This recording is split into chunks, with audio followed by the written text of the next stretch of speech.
much, Dr. Mawaka Namukonda, for agreeing for this live show, and we welcome you on the behalf of African Center of India in our live program today.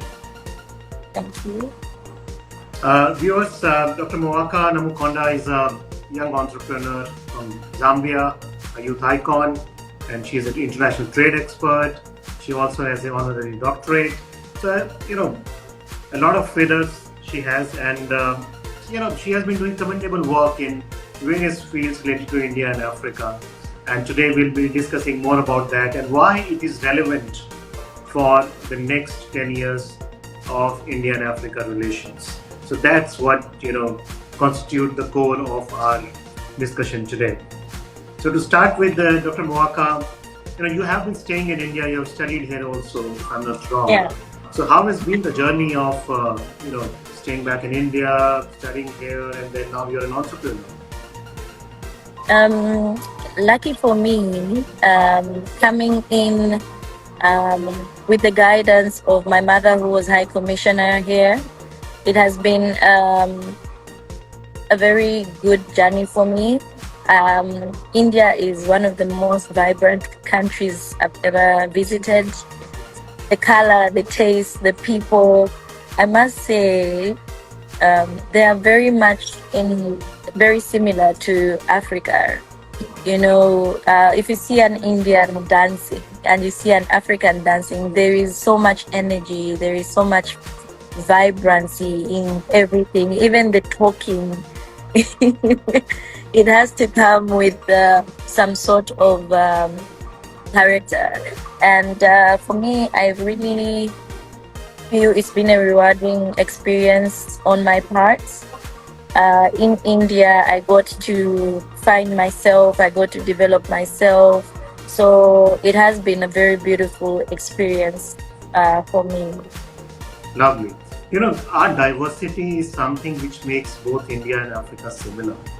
Yeah. And and we cherish the diversity in terms of languages, in terms of our cuisine, in terms of the kind of cultural pluralism that we have in India, and that's what brings together India and Africa as well. Our deep-rooted connections are, but our futures are very similar and interconnected. That's what makes us very important players in the coming decade globally. So you have built strong India-Africa connections in diverse fields. So if you'd like to shed some light on that and what makes this partnership so promising and powerful for our future as well. Okay, so I think if Raul, I don't know if you've ever had a chance to look into India and Africa's historic events. You understand that India and Africa were actually one. Before our continents separated, we were one whole body, but because of evolution, we separated, and so you need to understand to say we are very, very much similar. Even our presidents, you understand that there is a lot of mutual respect between India and Africa. We have a lot of shared visions, and we also have a lot of common aspirations.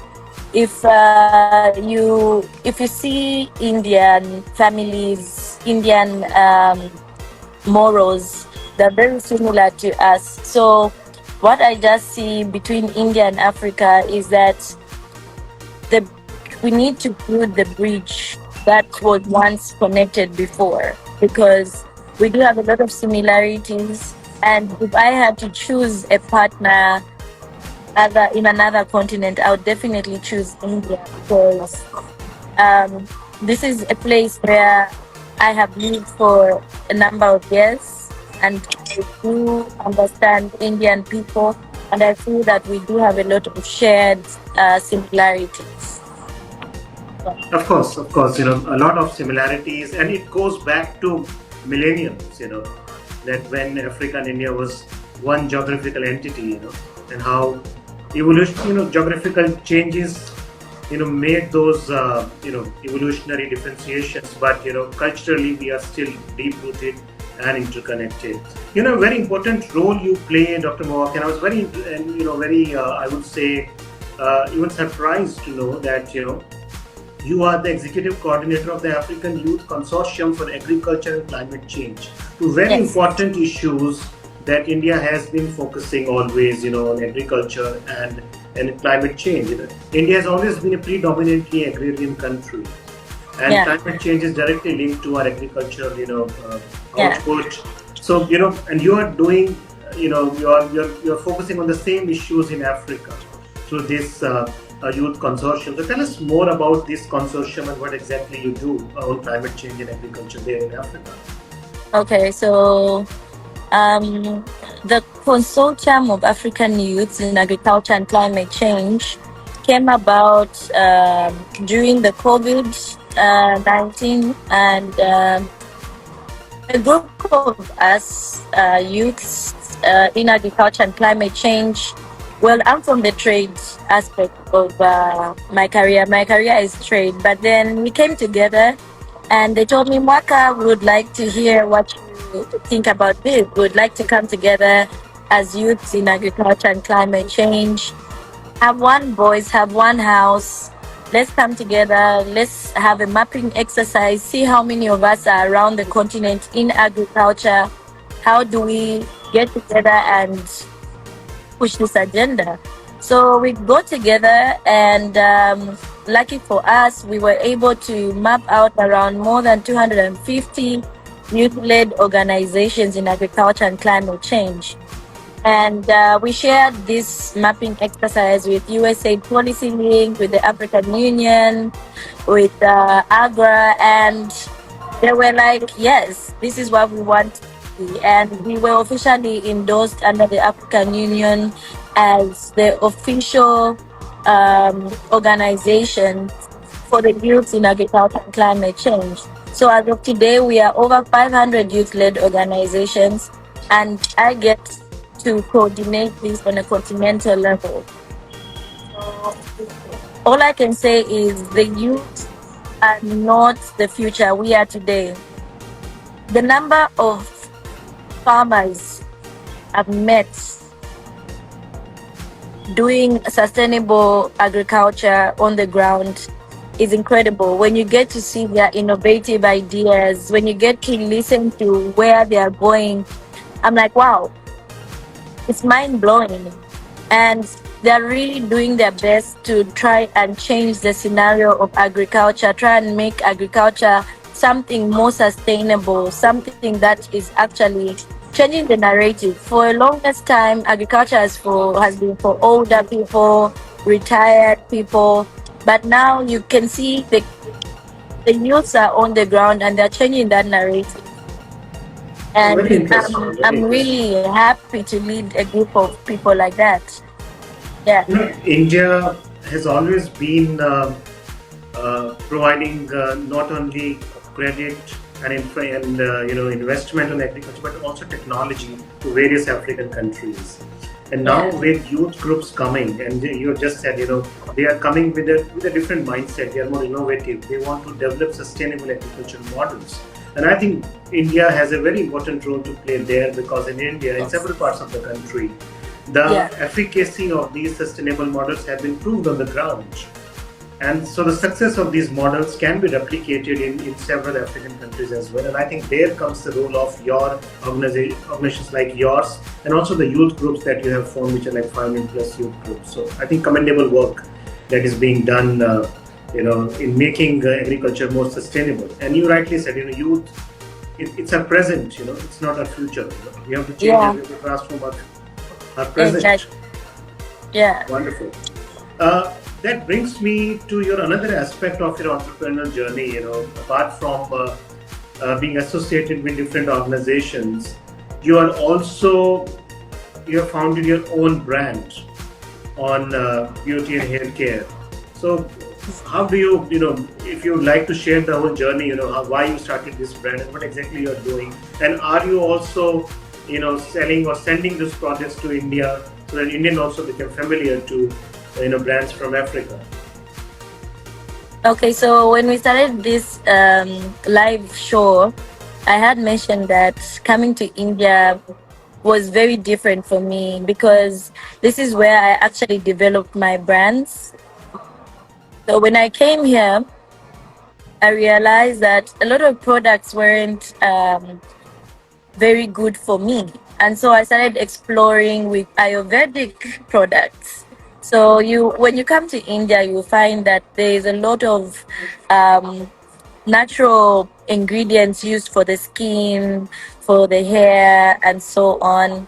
And when I started investing in that, I got a lot of feedback, and I would have calls of people saying, "Oh, Maka, I saw you doing some DIY masks and so on your online. Could you advise how I would take care of this and that and that?" And I would totally tell them, say, "I'm not a cosmetologist, a cosmo person. I'm just doing my own research and trying to figure out what works for me."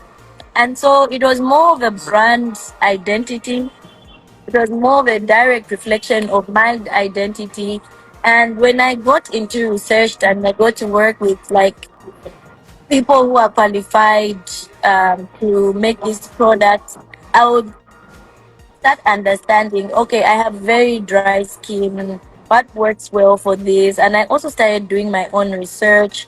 And from there, it led to people just calling me for consultation online, to me actually customizing products for them.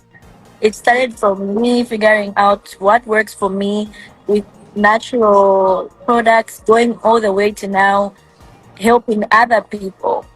So I feel it was a really good thing for me. So being able to create something that works for my natural hair, my natural skin, with very less toxicity, it's been a good experience. Yeah. So, any feedback or compliments you got from your Indian friends here after using those products? Yes, I do. I've had my biggest product seller was aloe vera gel. So my aloe vera gel has been used a lot for like in this heat. I use it a lot for my sunscreen, and the Indians love it. They love it so much. You mix a bit of aloe vera and vitamin E is a good sleepy mask, good hair mask, and I do get an influx. And it's just been a little bit hard to manage everything, but it has been a very good experience. So, Yes. one of our viewers, goes by the name Art Explorer. He wants to know where we can buy it. Are your products available online At to the buy? moment, I have stopped with my production. Yeah, because I wanted to scale up. I am looking to scale up, and I'm been talking to certain partners, and we are hoping to open an outlet here and be on Amazon, and totally take it to another level. So for now, we are scaling up and we're behind. Um, and we're trying to see how we can come through for the Indian market full throttle. That's So very just interesting, Dr. Mamaka, because in the last few years we have seen when it comes to skincare products, Korean products in India have gained a lot of popularity, and now yeah, this is something very interesting that we have products coming from the African countries now, which yeah, have, because India is a huge market, and I think yeah, you are among the first ones who are actually trying to sell skincare products here in India from Africa. That is yes, something very unique. yeah, Very yeah. It's not interesting. easy. It's really not easy because you need to be able to do something legally and also understand how you can scale up, and also the competition here, like how do you manage, because but then just coming back to what I was saying, India and Africa are not so similar. The products that Africans love are very similar to the products that Indians love. So it was an easy way for me to infiltrate into the market and understand the Indian market as well. Yeah. So it's been a good journey. Very interesting. That brings me to another related question. When it comes to entrepreneurs from Africa, what are the biggest misconceptions people have or outside Africa about Mhm. entrepreneurs from Africa? Because you Yeah. have been one and you know the journey. So what are the misconceptions that you have seen among people? Yeah, one of the biggest misconceptions, of course, is first and foremost, Indians are very, very skeptical if they do not know who you are. Is somebody who is going to make sure they don't make a mistake in business is an Indian person, and then one thing that they want to do or they want to make sure of is that mm, they are not a fraud. So now, coming from Africa, most Indians would want to understand to say, okay, are you a registered uh, uh, trader? Are you recognized? Can you show your documents before they engage into any partnerships and so on? But for me, these misconceptions turn out to be a plus because on my side as well, I ask for the same from them. So if you're going to ask for my proper documentations, may I also see your proper documentation? So at the end of the day, misconceptions are inevitable, but their But with prerequisites, the but with better prerequisites to, compliances, as you just mentioned, yeah, with better the compliances, prerequisites, there yeah, can be more trust among each other, and there could be better yes, business relationships between yes, two entities. exactly. But unfortunately, it is mostly for African people that these misconceptions are carried through. But then hopefully with time we'll have a better uh, relationship. Yeah. Exactly. When it comes to India, Zambia, and in India, when it comes to you know digging deeper into Zambian culture and Zambian say economy, so we have very limited set of information with us. So if there are certain aspects of Zambian life you would like to showcase in India from any aspect of life, be it cultural, be it social, be it economic, be it political, what would you like to showcase in India to enhance the visibility of Zambia for people in India? I think one of the best things I know for sure that my Indian people would enjoy from Zambia is definitely our cultures. Our cultures are very aligned. Zambian people, no matter what it is, be it a funeral, be it a wedding, it's always a celebration, you know. And similar to Indian culture, I feel that is something that I would really like to portray here, a sense of um nonchalancy. I don't know if that word is correct. But there is this calmness in Zambians that we have. It may be a weakness to an extent, but it's us stay happy because problems never end. And sometimes the world can be so stressful. But a Zambian person will always just find a reason to be happy, a reason to just say it's life. And yeah, and I think that's if I could bring that and put it into a person, or I would like to share that with the Indians. Yeah. So that zest for life, among Yes. Zambians is something that we'd like to project here and showcase here in Yeah. India.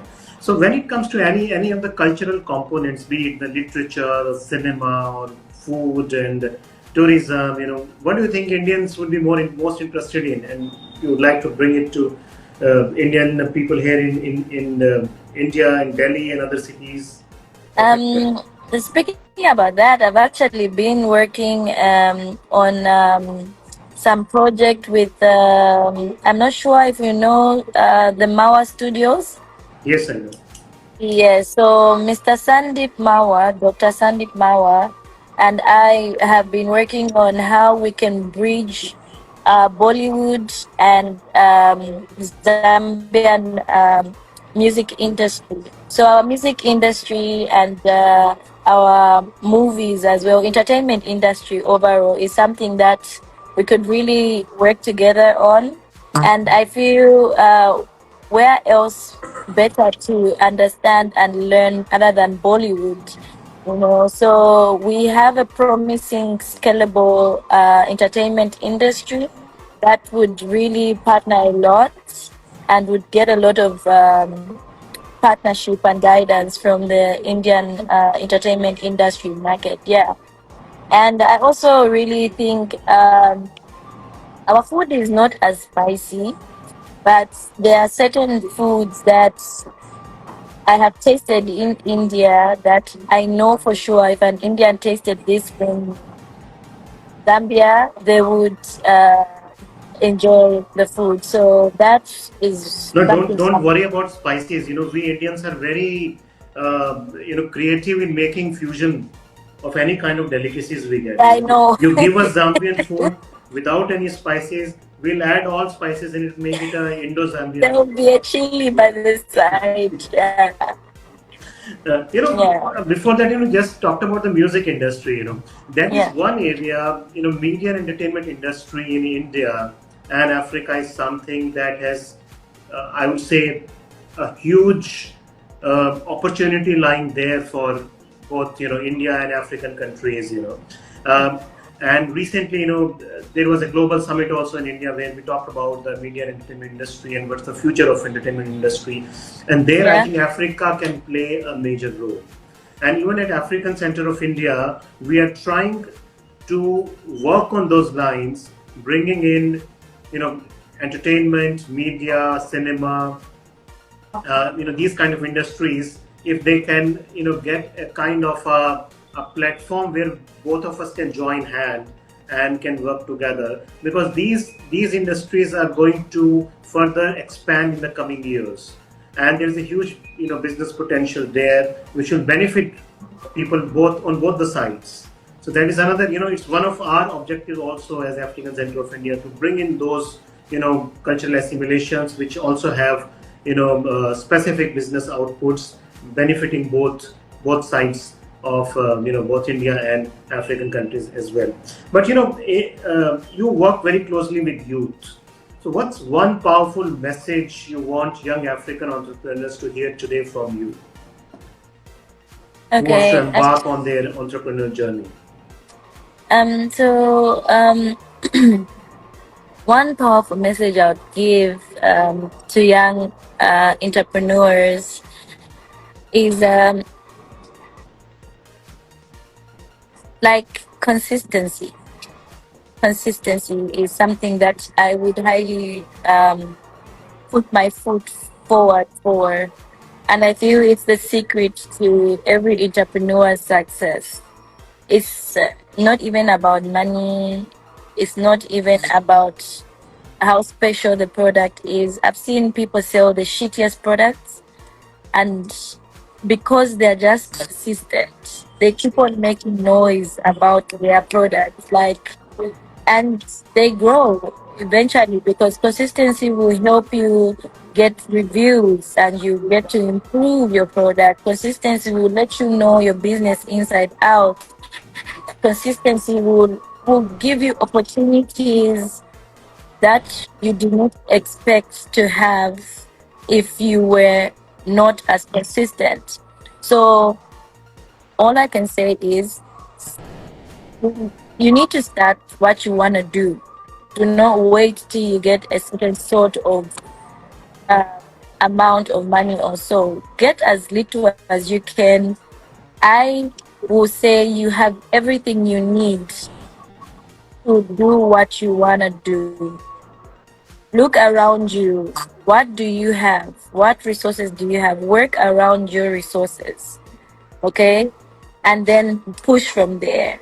You don't need to steal, you don't need to do the most for you to get to where you want to be, because if you start with what you have and the resources you have, it's more rewarding. But even today, if I come and I give you $10,000, the fact that you have never had that money, you will not use it properly for what you wish to use it for. Even with a proper business plan or so, it is very hard for you to play around with money that you never had. So grow with what you have and understand your business slowly. Consistency. Talk about what you want to talk about for at least 5 years. Keep on talking about it. Keep on learning. Keep on seeing. Find mentors who are doing what you're doing. Find people who do you want to look like. Like I would like my brand to be like Johnson's and Johnson's. I would like my skin and hair care brand to be that big, to be continental. So when I'm thinking, of course, I cannot be like that in a day, but slowly I'm developing myself. But I have a vision. In the next 10 years or so, I would like that I'm there. But I use what I can in my capacity now. You know, I go in my kitchen, I whip some shea butter, I do things according to what I can afford. Do not kill yourself. You're going to give yourself anxiety and depression. Do not get loans. Do not push yourself beyond your boundaries. Yeah. So those are some of the things that I would advise for young entrepreneurs. That's a very, I would say, very pertinent and very strong message for young entrepreneurs from Dr. Mawaka. Looking ahead, what's your dream for Africa in the next 10 years? And how do you see your role in shaping the future, especially when it comes to Indian and African relations? This question is so it's so deep for me because like being on the ground in the policy spaces, being able to speak on behalf of young entrepreneurs, and also just being able to sit in rooms where decisions are being made. It's been, I think the missing gap is scaling. Africa has everything it needs, literally everything. You know, it is that case scenario where India, like Africa, had all the resources. And thank God for Mahatma Gandhi, who insisted to say, let's produce our own things. That is something that Africans do not know. We keep on going outside. We are the largest producers of so many things, from copper to mineral resources. We have the highest rainfall in Africa. We have the highest natural resources. Yet we still need to import these things. So we send out our raw materials and import them right back. So we have been brainwashed for the longest time. And for me, what I would like to do and what I wish for India Africa partnerships is for us to have fair, sustainable development and partnership. Okay.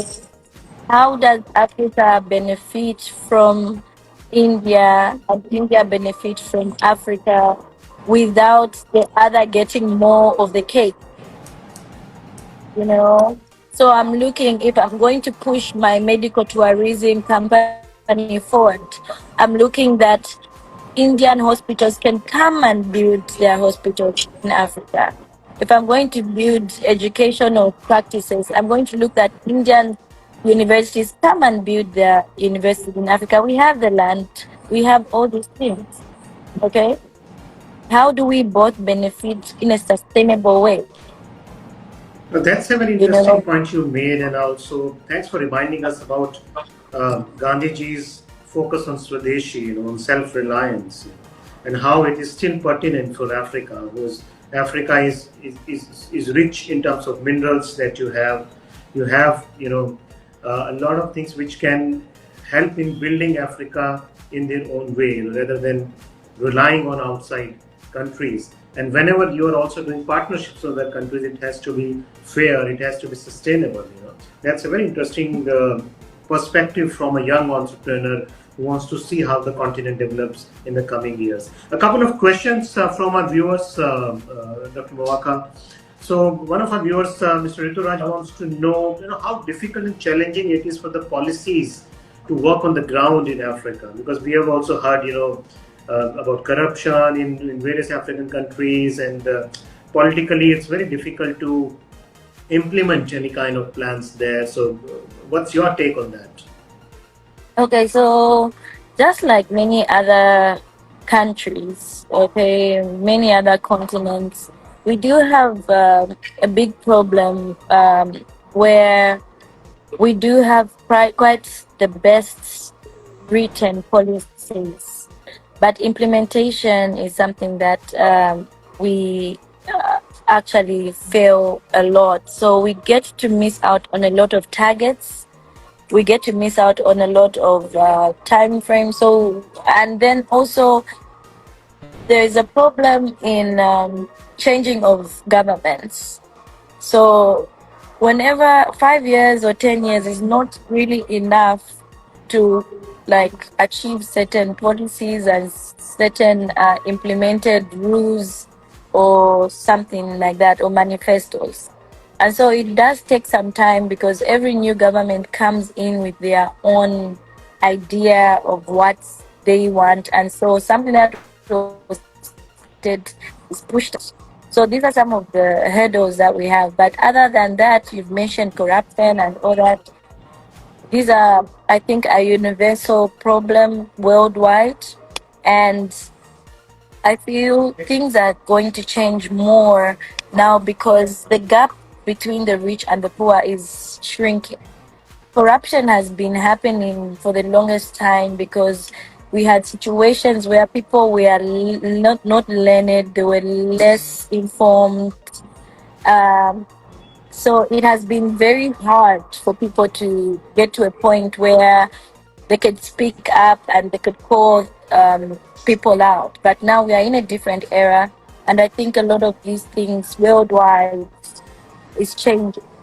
Yeah, Absolutely. so Absolutely, Dr. Mark. And why I am so positive about the future is just because now the current generation of youth in Africa. You take any African country, they are thinking in a very different way what their predecessors were thinking and doing, and yeah. that gives a lot of hope for Africa and for the partnerships that India and Africa wants to have in the future. Another question that I have, one of our viewers, Mr. Rajnikant, he wants to know how yoga and Ayurveda, is it getting popular in Africa, and how do Africans see yoga and Ayurveda? Yeah, we do have quite a larger group following yoga and Ayurveda.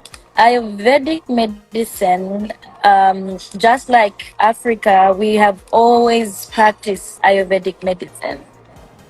We have, I think, even if you check the statistics of COVID-19, Africa was one of the countries that suffered the least from COVID because we, for the longest time, have dealt with Ayurvedic medicine. We get our natural leaves, we have herbal teas, we have uh, the first thing that people do when they are not feeling well is get a ginger and garlic mix. Those things are things we've done since way back from the time I was young. We've practiced certain things like that. So you would find that you're being told that, oh, if you're having a flu, just steam yourself. We did that from the time we were young in Africa. You have any flu, you get avocado leaves, put them in a hot bucket and steam yourself. So Ayurvedic medicine is something we've practiced for the longest time. So it is there, but for yoga is something that we are slowly getting to understand, and we do have a smaller group growing in Africa. Yeah. Very interesting, Yeah. home-based remedies based on Ayurveda, and this is how culturally we are so connected with each other, and that Yes. gives us this entire motivation of working towards further cementing these ties and bringing in uh, new kind of cultural synthesis between India and African countries like Zambia. That brings me to the end of this show, Dr. Mawaka. It was lovely talking to you, and Thank you. we look forward to have your products very soon in India. You want to open an outlet here, and I hope we'll be able to use those projects here very soon. And Yeah. as a center, as an institution who are promoting India-Africa relations in terms of soft diplomacy and cultures, and I think we have a lot of areas to join hands and Yeah. bring in various cultural, I would say, aspects of Zambia to India, be it cinema or music or maybe art and cuisine to India, Yeah. and we would love to be a part of this entire cultural exchange between two countries. So thank you so much for taking out time and joining us today here in this Thank you. program. Thank you for having me. Thank you and have a great day ahead. You Bye-bye. too.